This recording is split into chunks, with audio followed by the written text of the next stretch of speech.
Voy a darle la palabra, no hablé con ellos a ver quién iba a comenzar, de manera que quiero preguntarle a ustedes quién quiere comenzar. Carmen. Bueno, si quiere, sugiere la profesora Carmen que escuchemos primero al profesor Jairo Torres desde el SUE, que creo que ha sido quien ha liderado desde hace muchos años estas iniciativas. Profesor Jairo, tiene la palabra. Ojalá podamos, son 15 minutos cada uno, sé que es poco, pero la idea es que podamos dejar unas ideas muy claras, muy precisas, desde cada uno de los ángulos, desde donde vamos a abordar este tema. Gracias, Alejandro. Buenos días a todos, cordial saludo. Bueno, felicito y aplaudo el espacio.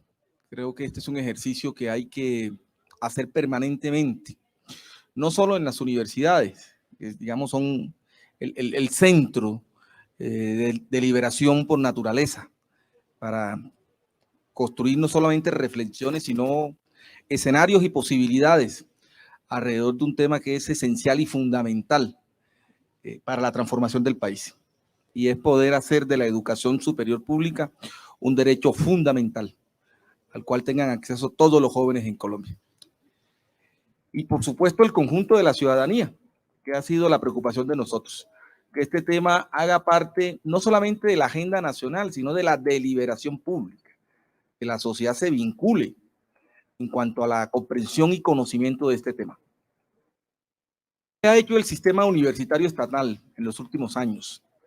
Frente a la reforma de la Ley 30, específicamente en lo que tiene que ver con el artículo 86 y 87, que son los artículos que tienen que ver con la financiación de la universidad pública y la apuesta del actual gobierno por garantizar el derecho a la educación. Una apuesta que el gobierno ha dicho, ampliación de cobertura en 500.000 nuevos cupos en los próximos 4 años. El SUE ha acompañado esas iniciativas, ha propuesto escenarios, ha propuesto posibilidades. Pero quiero referirme específicamente a la reforma del artículo 86 y 87. Existen muchas voces que indican de que debe hacerse una reforma integral de la Ley 30. Nosotros eso no lo discutimos. Por supuesto que hay que repensar la Ley 30. En términos de su funcionamiento, de su operatividad, la educación no ha sido estática, ha tenido cambios, ha tenido transformaciones. Pues si eso lleva a que la Ley 30 se deba pensar integralmente. Pero lo que nos convoca en este momento es 2 artículos específicamente, el 86 y el 87. ¿Y por qué esos artículos? Porque nosotros hemos demostrado que el de financiamiento estructural de la universidad pública está anclado o soportado en el indicador de transferencia de la nación a las universidades. Hoy la nación le transfiere los recursos anualmente a las universidades con base en el IPC. Y las universidades públicas hemos crecido 5 puntos por encima del IPC anualmente. Eso ha generado un desfinanciamiento estructural que ha imposibilitado que la universidad pública amplíe cobertura, vincule profesores de planta, pueda fortalecer la investigación, su infraestructura física. Este campus de la Universidad Nacional es la evidencia de esto que estoy refiriendo. Es decir, ante la ausencia de recursos para inversión, pues los campus universitarios de las universidades públicas en Colombia se han envejecido, se han destruido. Y, digamos, esa es la evidencia clara de que hay un desfinanciamiento estructural. Entonces, ¿qué hemos planteado desde el SUE? Cambiar el artículo 86 y 87. El SUE ha construido para ello un nuevo modelo, que es el ICE, que es el índice de la ganancia educativa. Hemos dicho, este nuevo modelo, a diferencia del IPC, incorpora 4 componentes que el IPC no contiene. Tiene que ver con ampliación de cobertura. En este nuevo modelo, el SUE está planteando 120.000 cupos en los próximos 8 años. Vinculación de profesores de planta. Hacemos una proyección de 3.000 nuevos profesores de planta. Vinculación de personal administrativo y, por supuesto, el 1279, que es un decreto ley que cuando el gobierno nacional lo expidió, estaba desfinanciado y que las universidades públicas nos han tocado asumir y sostener con recursos propios. Entonces, hay la necesidad de reformar el artículo 86 y 87 que cambie el modelo de financiación de la universidad pública para que de aquí en adelante la universidad pública pueda ser sostenible financieramente. Entonces, eso es un punto central y ahí debe convocarse todo el esfuerzo, no solamente la deliberación, sino la voluntad política de ese país político representado en el Congreso de la República, porque es el Congreso quien debe hacer esa reforma y generar mayor consenso entre nosotros, entre los actores del sector de la educación superior, para que esto sea viable. Y lo segundo es la apuesta del gobierno. El gobierno nacional ha propuesto 500,000 nuevos cupos en los próximos 4 años.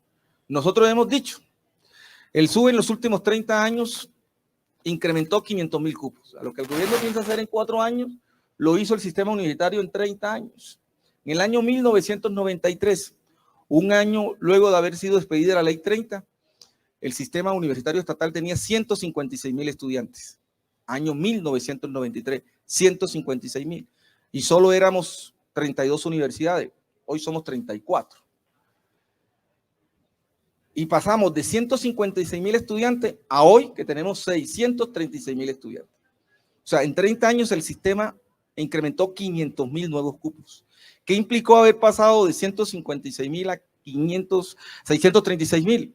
Pues todo lo que ustedes saben que demanda una ampliación de cobertura, vinculación de profesores, infraestructura, investigación, internacionalización, personal administrativo, etcétera, etcétera, etcétera. Es decir, la universidad pública le ha respondido al país, la universidad pública le ha respondido a sus territorios, hemos hecho esfuerzo inmenso. ¿Qué ha implicado haber pasado de una cobertura de 156,000 a 636,000? Que hoy el 47% de los recursos con que funciona la universidad pública son recursos propios, es decir, autofinanciamiento. La nación concurre con el 53%, las universidades públicas generamos el 47%. ¿Y cómo lo generamos? Venta de servicios. Nos toca convertir toda esta capacidad instalada en dinero.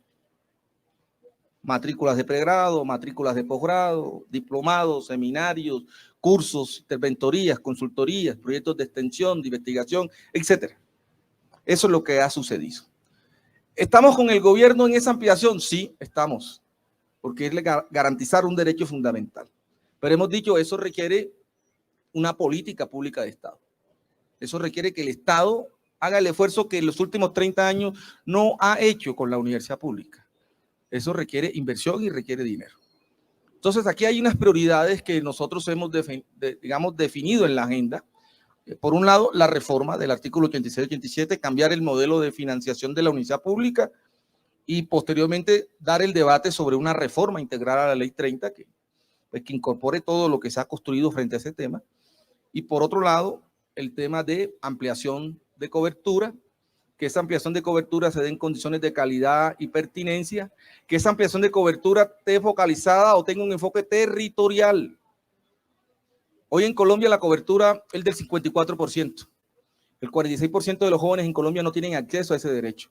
Y ese 46% está concentrado en las regiones geográficas del país donde la presencia del Estado históricamente ha sido débil o ausente. Entonces, una ampliación de cobertura no puede seguir concentrándose en las principales ciudades del país. Tiene que tener un enfoque territorial, tiene que ir a esa Colombia invisible y esa Colombia profunda. Y ahí estamos las universidades. Por eso hemos dicho, no se requiere construir nuevas universidades, hacer nuevas universidades. Hay que fortalecer las 34 universidades públicas que hoy tienen presencia en los territorios y que a partir de ahí podamos proyectarnos a esas regiones geográficas donde el acceso a ese derecho o la garantía de ese derecho ha sido negado históricamente.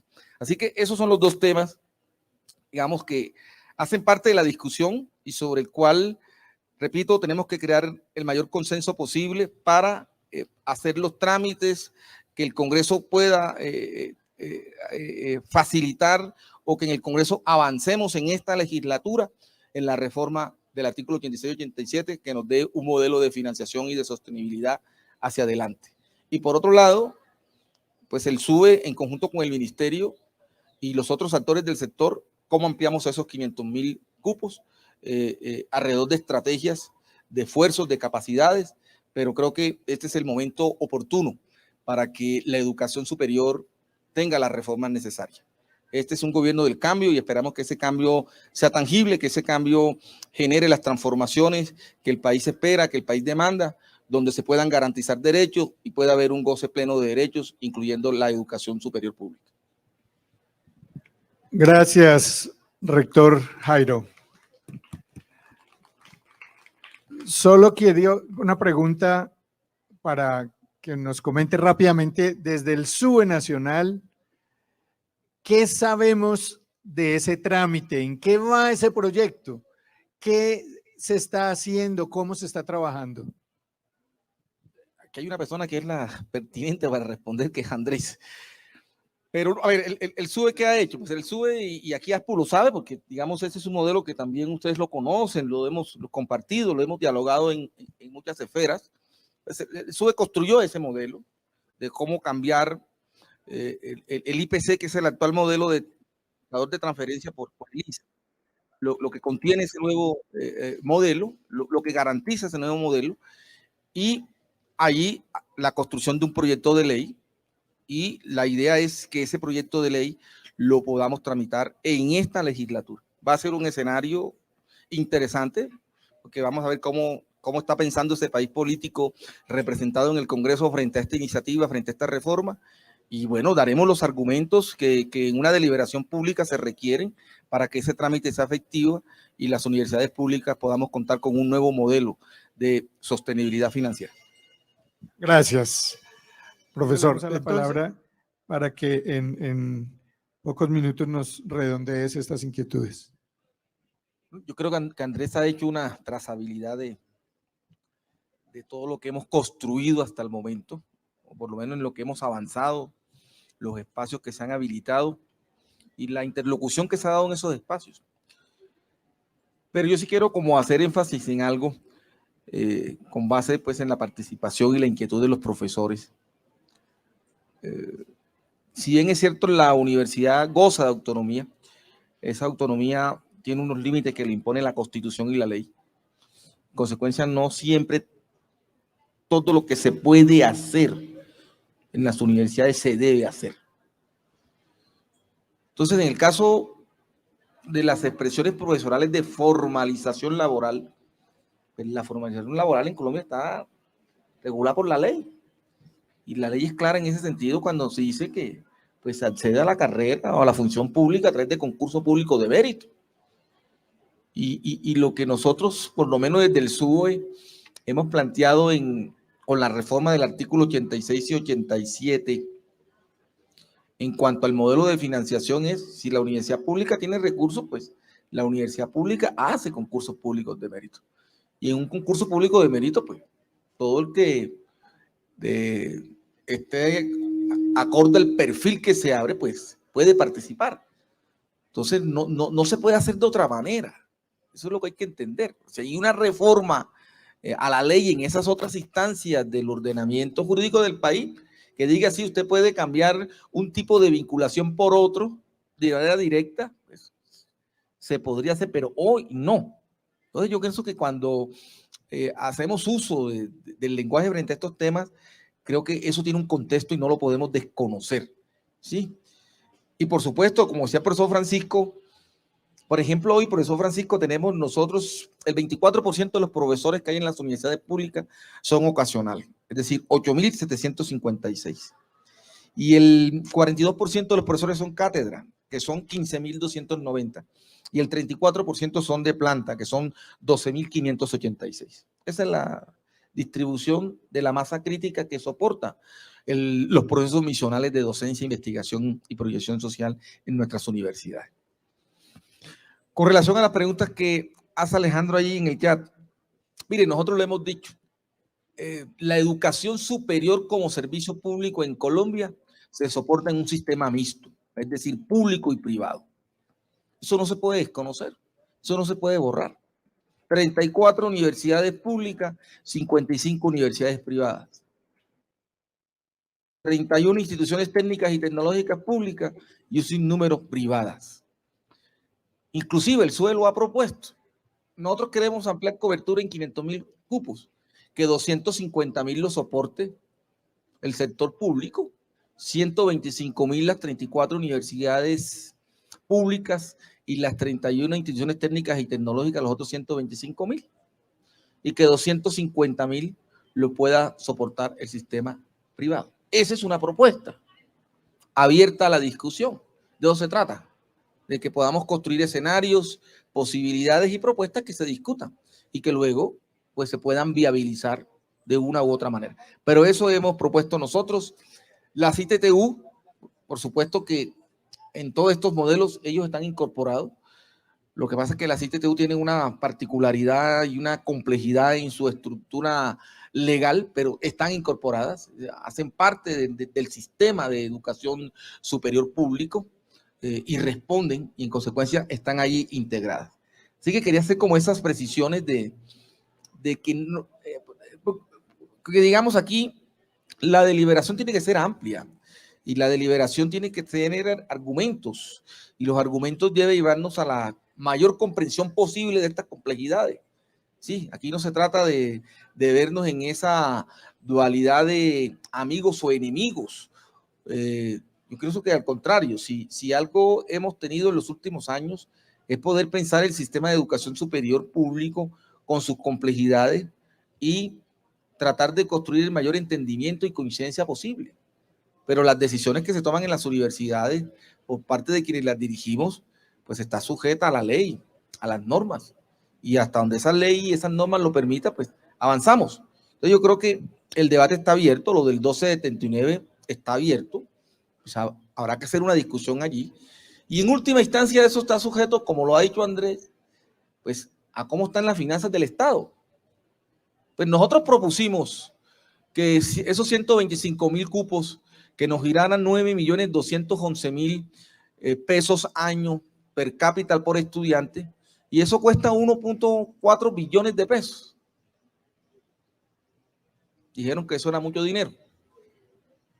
Entonces, digamos, aquí hay decisiones que al final están sujetas a unas condiciones financieras del Estado mismo. Pero, digamos, propuestas hay que profundizar en esas propuestas. Y como ha dicho Andrés también, el tema de la reforma integral de la Ley 30, pues eso abre un escenario amplio, de una discusión amplia, que debe ser con los mayores argumentos posibles que nos permita avanzar. Mientras tanto, la prioridad es cómo cambiamos el modelo de sostenibilidad financiera, y eso implica el 86 y 87, un estudio técnico riguroso, que es el que hasta el momento hemos construido, que es una propuesta y que está abierta también a que se discuta. Es decir, en eso, desde el SUE siempre lo hemos dicho, aquí nosotros no construimos verdades absolutas, aquí nosotros construimos propuestas y escenarios y los sometemos a la deliberación de los actores del sector.